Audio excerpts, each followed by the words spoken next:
하나님께서 우리 가운데 풍성한 은혜를 허락하시고 또 이 예배가 하나님께 영광스러운 예배로 올려지기를 진심으로 축복합니다.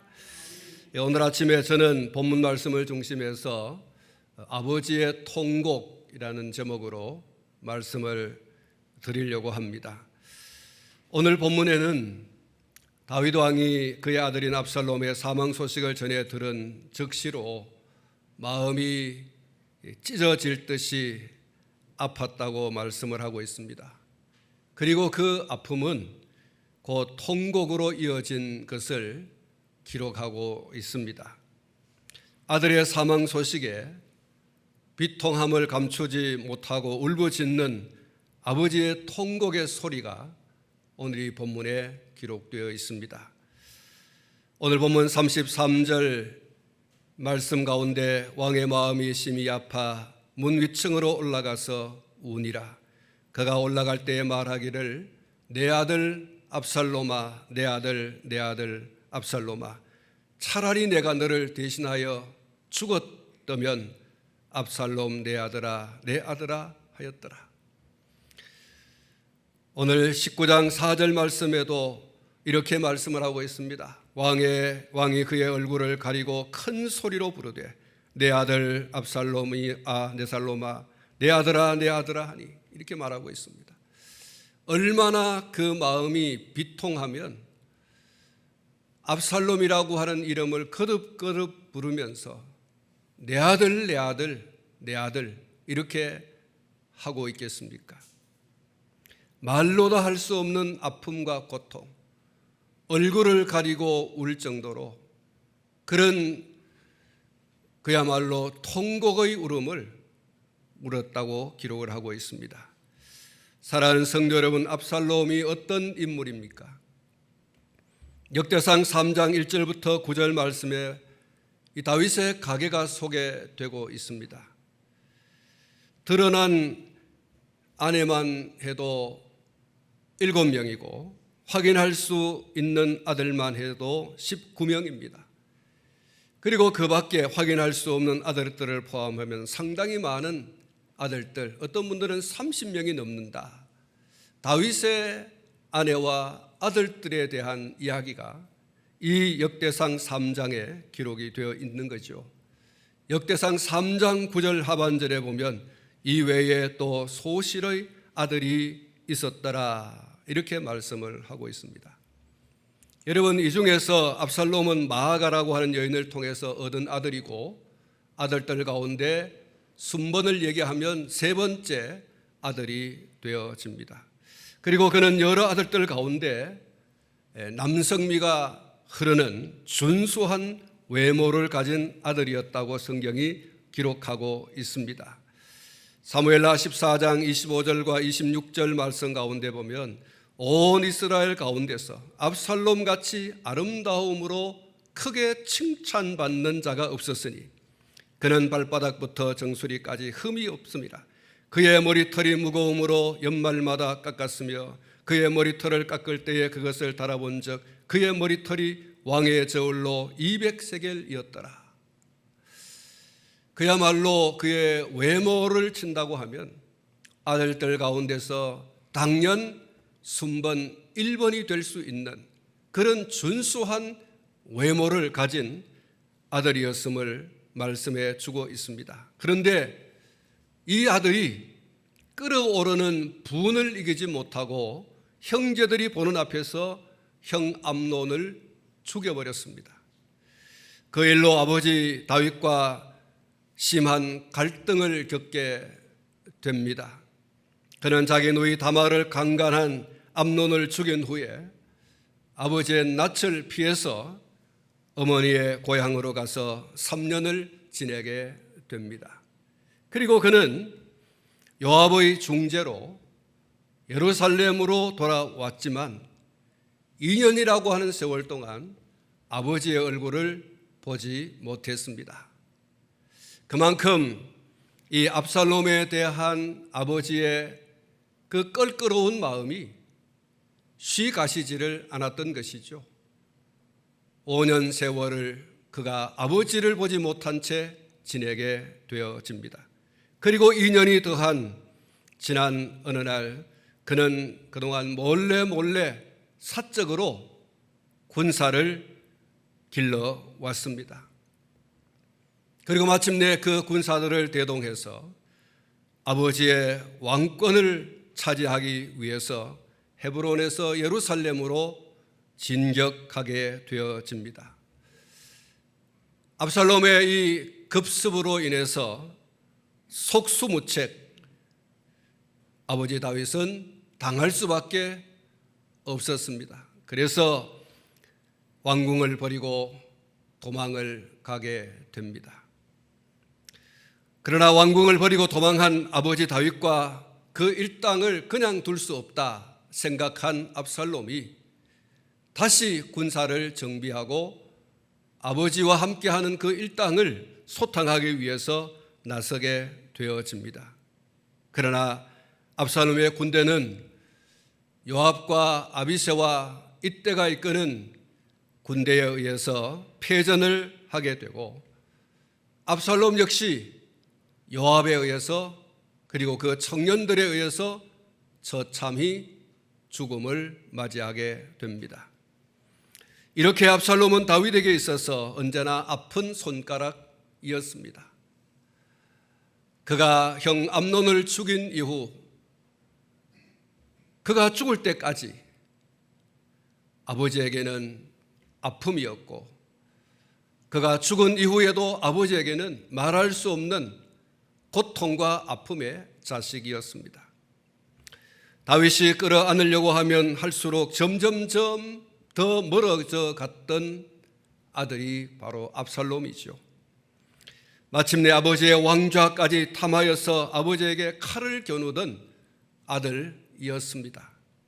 이제 그 아들이 처참하게 죽었다라고 하는 생생한 소식을 요압이 보낸 구스 사람을 통해서 전해 듣게 되었습니다. 다윗이 어떤 반응을 보였습니까? 나쁜 놈의 자식 잘 죽었다. 하루라도 빨리 죽었으면 좋겠다라고 생각했는데 마침내 죽었다고 하니 정말 잘 됐다. 누가 그를 죽였는지 그를 내게 데려와 상을 받게 하라. 이렇게 했습니까? 사랑하는 성도 여러분, 정반대의 반응을 다윗이 보였습니다. 오늘 본문 33절 제가 읽어드렸습니다마는 이렇게 기록이 되어 있습니다. 왕의 마음이 아파. 아버지 당신에게 칼을 겨누던 그 아들이 죽었다고 하는 소식을 들은 아버지는 마음이 아팠다.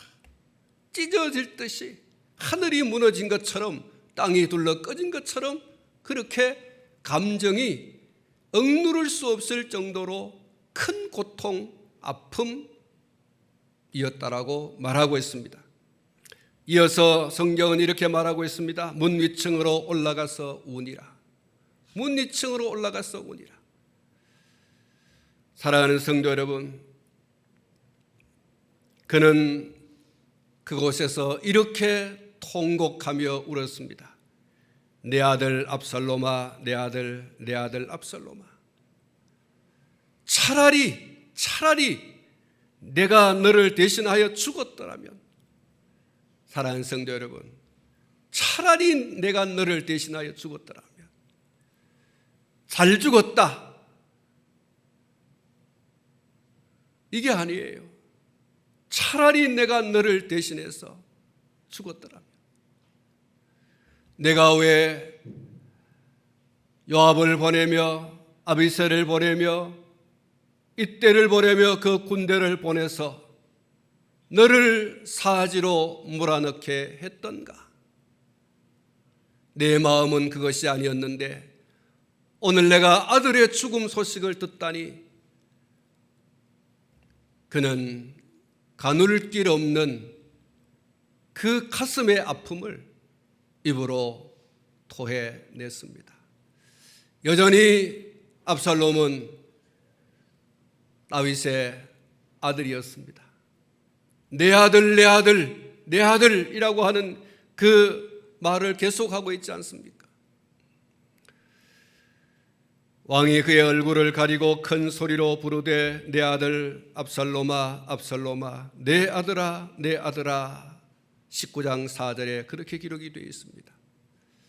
비록 난을 일으키고 아버지인 자신을 부끄럽게 하고 가슴 아프게 한 아들이었지만 그 아들의 소식에 슬픔을 이기지 못하는 아버지의 모습을 보게 됩니다. 아들을 향한 아버지의 사랑입니다. 여러분, 이 사랑은 측량할 수 없는 사랑, 그 깊이와 넓이와 길이의 어떠함을 줄로 잴 수 없고 무게로 달 수 없는 큰 사랑, 바로 그런 사랑이라고 할 수가 있습니다. 물론 그 아들이 사랑하는 다윗의 장자 암논을 죽인 것에 대한 그런 고약한 못된 짓을 했기 때문에 얼굴 보기 싫어했습니다. 그러나 얼굴 보기 싫어하는 다윗의 마음 한구석에는 저도 내 아들이다, 저도 내 피를 나눈 내 아들이다, 여전히 그 마음은 변함이 없었던 것이죠. 다윗의 이 사랑, 자식을 향한 모든 부모님들의 마음이라고, 사랑이라고 할 수 있을 겁니다. 그리고 이것은 한 걸음 더 나가서 아들 압살롬을 향한 아버지 다윗 왕의 이 사랑이 우리를 향한 하나님 아버지의 사랑이라는 사실을 잊지 않기를 축복합니다. 우리를 향한 아버지의 사랑. 우린 때때로 하나님의 아들이라고 하고 하나님의 딸이라고 하고 하나님의 자녀라 하고 이렇게 하나님 사랑한다고 또 고백을 하면서도 우리의 삶 가운데서 온갖 죄를 저지르지 않습니까? 아버지의 마음을, 하나님 아버지의 마음을 아프게 한 적이 한두 번이 아니죠. 아버지의 마음이 서운할 정도로, 나는 나의 아들을 너에게 줄 정도로, 너를 대신하여 십자가에 못 박혀 죽게 가야지 할 정도로 나는 너를 향하여 모든 사랑을 쏟아부었겠지만은 때로는 입으로 나를 사랑한다 하면서도 삶 속에서 뒤를 돌아 얼마나 많은 내 마음에 화살을 쏘고 내 심장에 칼을 겨누는 일들이 얼마나 많았던가. 그럼에도 불구하고 우리를 향한 하나님의 사랑은 끝이 없는 줄로 믿습니다. 한량이 없어요. 측량할 수 없습니다. 그 길이와 그 넓이와 그 높이를 측량할 수 없는 하나님의 사랑은 계속되고 있다는 이 사실을 여러분 잊지 않기를 축복합니다. 요한일서 4장 19절에 이렇게 말씀하고 있습니다. 우리가 사랑하면 그가 먼저 우리를 사랑하셨습니다. 그가 먼저 우리를 사랑하셨습니다. 우리가 하나님을 사랑한 게 아니에요. 우리는 하나님을 사랑할 수 있는 그런 지식도 없고 또 하나님께 나아갈 수 있는 그런 능력도 없고 우리는 철저히 타락하고 철저히 무능력하여서 하나님께 나아갈 수 없는 자들이었어요. 이런 우리를 향하여 하나님 당신이 먼저 다가오셨고 먼저 우리를 사랑해 주신 줄로 믿습니다. 저 에덴 동산에 범죄한 아담은 숨을 수밖에 없었어요. 그런 하나님의 눈을 피하여 숨어있는 아담을 찾아가신 분은 하나님이셨습니다. 아담아 아담아 네가 어디 있느냐? 찾아가신 하나님, 네가 왜 거기 있느냐? 너 왜 숲을 사이에 숨어 있니? 너 왜 무화과 잎으로 치마를 하고 있니? 너 왜 나의 얼굴 보기를 그렇게 눈이 어두워 보지 못하는 사람처럼 그렇게 하고 있니? 너 왜 내 눈을 피하여 숨어 있는 거니? 우리 하나님께서 먼저 찾아가셔서 그를 만나 주셨다는 이 사실을 여러분 기억하십시오. 사랑하는 성도 여러분, 아벨을 들판에서 죽여버린 가인을 하나님께서 찾아가셨습니다. 먼저 찾아가셨어요. 가인아 가인아, 너의 동생의 피소리가 내게 들리는데 너희 왜 무슨 일인지 알고 있느냐? 사랑하는 성도 여러분, 하나님이 먼저 찾아가셨어요. 우리가 하나님을 사랑한 것이 아니요 하나님이 우리를 먼저 사랑했다는 이 사실, 요한일서 4장 9절부터 10절 말씀에 우리를 향한 하나님의 사랑을 이렇게 이야기하고 있습니다. 하나님의 사랑이 우리에게 이렇게 나타난 바 되었으니 하나님이 자기의 독생자를 세상에 보내심은 그로 말미암아 우리를 살리려 하심이라.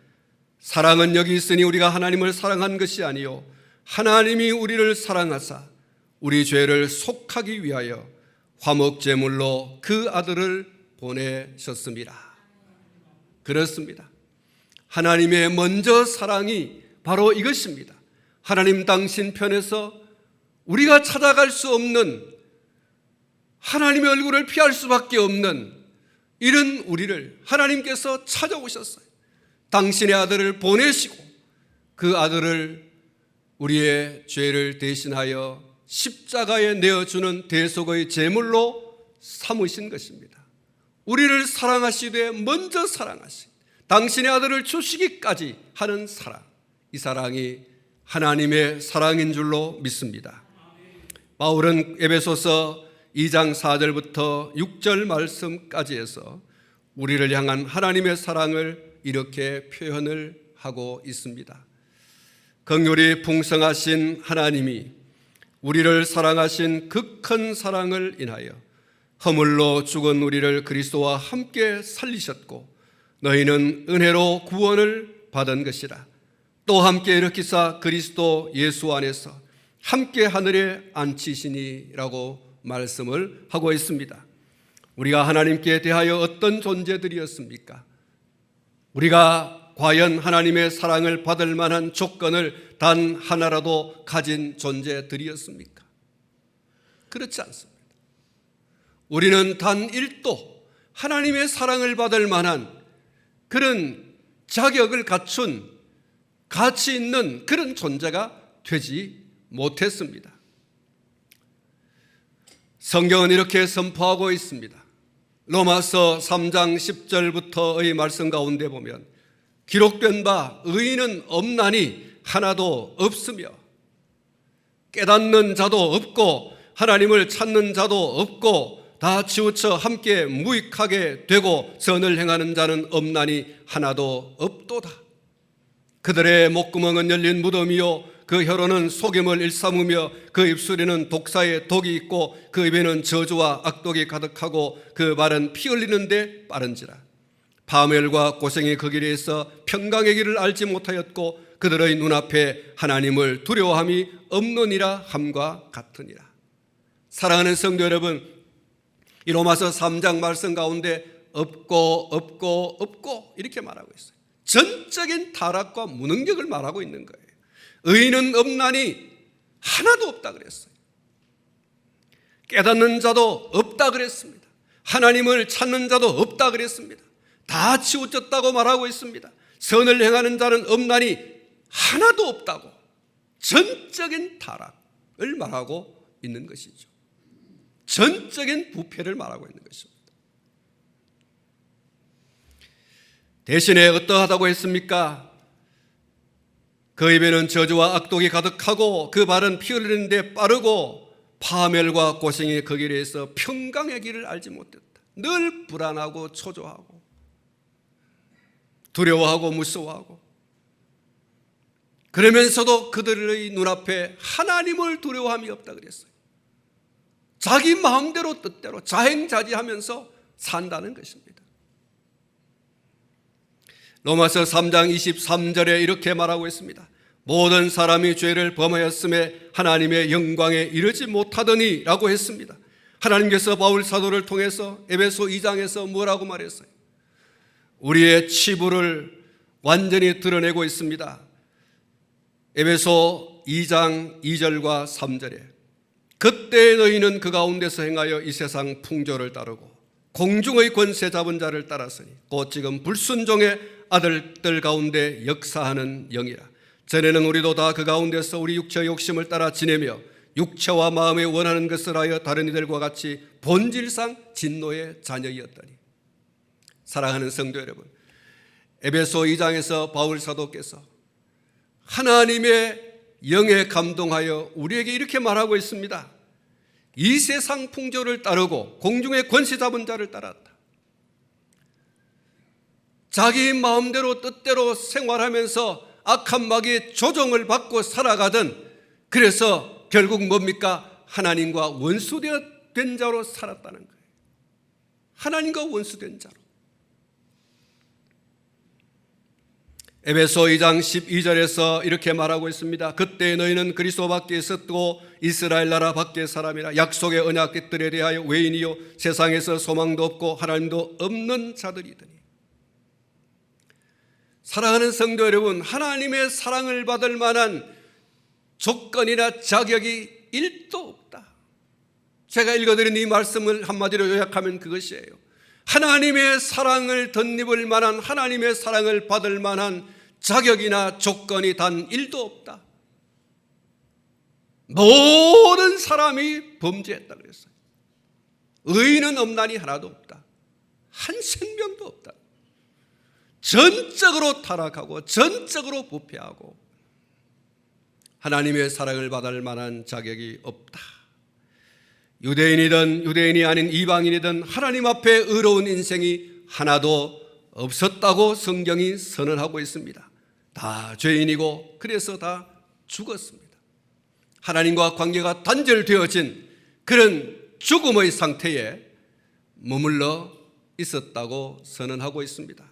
그런데 하나님께서 그리스도 예수 안에서, 하나님 편에서, 그리스도 예수 안에서 우리를 다시 살리신 줄 믿습니다. 하나님의 생명을 우리에게 접붙여 준 거예요. 죽어도 다시 사는 영원한 생명을 그리스도를 통하여 우리에게 공급해 주신 줄로 믿습니다. 우리는 완전히 생명이 끊어진 자들이었어요. 끊어진 우리의 생명에 당신의 아들을 통하여 수혈하시고 우리에게 생명을 공급해 주신 줄로 믿습니다. 우리는 에스골 게을골짜기에 널려져 있던 마른 뼈다귀와 같은 존재들이었어요. 생명이라고 하는 것, 기식이라고 하는 것 단 1도 없던 존재들이었어요. 이런 우리에게 당신의 생명을 그리스도를 통하여 공급해 주시고 우리가 이렇게 그리스도 안에서 새 생명 얻되, 이 새 생명은 어떤 생명입니까? 죽어도 사는 영원한 생명인 줄로 믿습니다.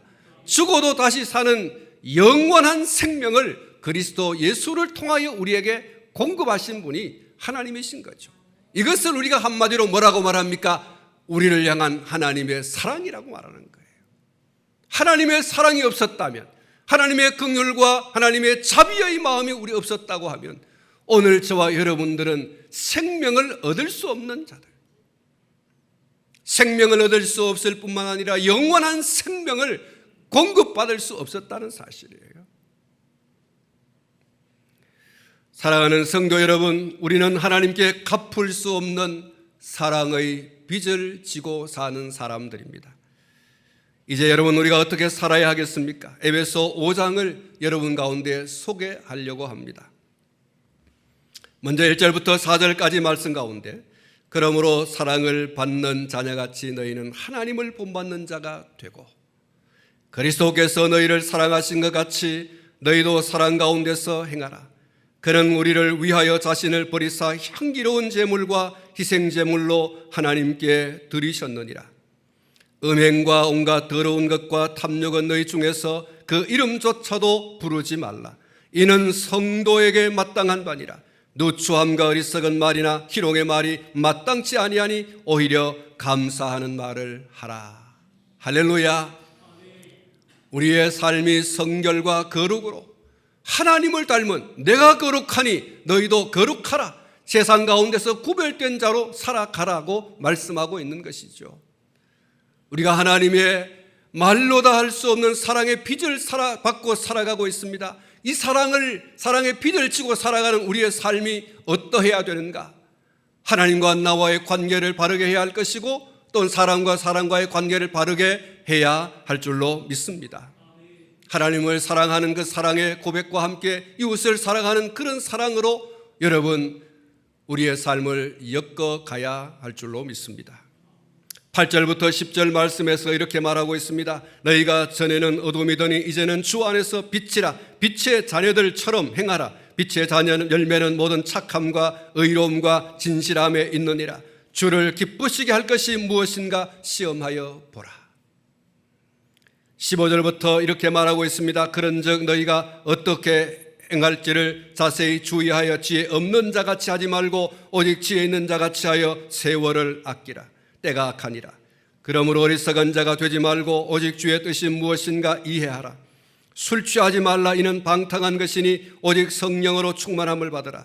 시와 찬송과 신령한 노래들로 서로 화답하며 너희의 마음으로 주께 노래하며 찬송하며 범사에 우리 주 예수 그리스도의 이름으로 항상 아버지 하나님께 감사하며 그리스도를 경외함으로 피차 복종하라. 할렐루야. 사랑하는 성도 여러분, 하나님의 사랑의 빚을 받고 살아가고 있는 저와 여러분들의 신앙과 삶이 어떠해야 될 것인지를 이 에베소 5장을 통하여 하나님께서 우리에게 말씀해 주고 있습니다. 여러분도 집에 가셔서 이 5장 말씀을 붙들고 씨름을 했으면 좋겠습니다. 그래서 사랑의 빚 갚고 사는 저와 여러분들이 될 수 있기를 축복합니다. 사랑하는 성도 여러분, 하나님의 갚을 수 없는 사랑의 빚을 지고 살아가고 있는 오늘 저와 여러분은 이제 자행자지하며 살아가서는 안 될 줄 압니다. 내 마음대로 내 멋대로 내 뜻대로 이렇게 사는 자들이 되어서는 안 될 줄 압니다. 그리스도 밖에 있었던 때의 그런 삶으로, 그런 신앙으로 우상을 숭배하며 우상이 좋아하는 그런 더럽고 추악한 삶을 살아가서는 결코 안 될 것이다. 이렇게 말하고 있는 것입니다. 자기 멋대로의 신앙과 삶 안 된다는 것입니다. 자기 소견에 옳은 대로의 신앙과 삶이어서는 안 된다는 겁니다.